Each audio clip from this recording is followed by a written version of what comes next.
let's dive into R.I.C.E. R.I.C.E stands for Reach, Impact, Confidence, and Effort. The way R.I.C.E works is that we assign a score to each of the factors for a given feature. We then plug those scores into a formula and receive a ranking score in return. And then we can sort all of our features by their score. But before we start assigning scores and calculating ranks, let's first define each component of R.I.C.E so we're all on the same page.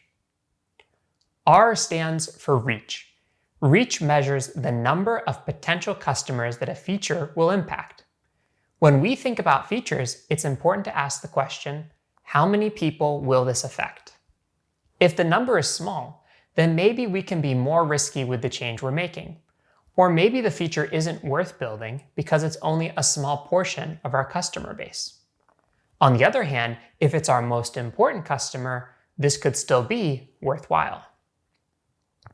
As we'll see, reach is just one factor. If you're building one feature for one high-profile customer and that nets you $1 million in recurring revenue, you'd probably still do it. So clearly, reach isn't enough for us to prioritize effectively. And that's where impact comes in. This is what I stands for.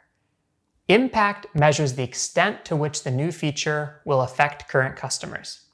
The question we should be asking about impact is, how significantly will this change impact the target customers? Here we have our first factor that attempts to quantify something that we have to estimate.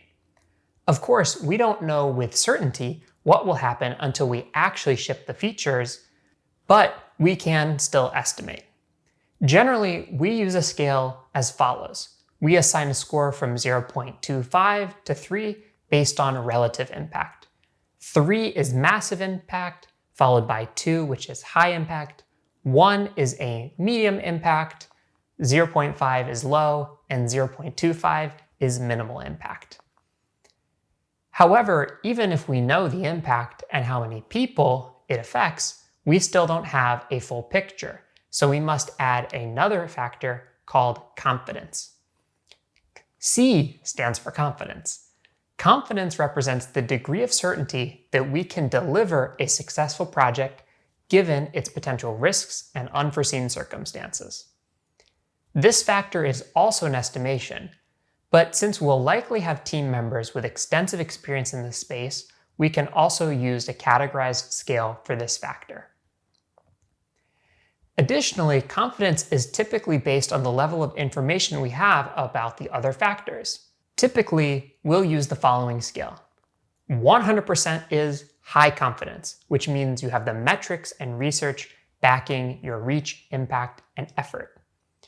80% is medium confidence, which means you're optimistic about at least 2 of the 3 main criteria. 50% represents low confidence, showing you're not very confident in at least 2 of the 3 criteria, and anything below 50 describes a project that's unlikely to succeed due to many potential hurdles. Okay, and this brings us to our final factor, E, which stands for effort. Effort is the time, money, and energy spent on a project, including everything from ideation to engineering and developing any marketing, sales, and legal content. When thinking about effort, we should be asking, what resources will I need to do this project and how long is it going to take? The way we should measure effort is in person months. 1 person month is the equivalent of 1 person working full-time for an entire month to contribute to the project. For example, if you need 2 designers working full-time for 3 months, your effort would be 2 times 3 equals 6 person months. And unlike other criteria in the R.I.C.E model, lower is better here.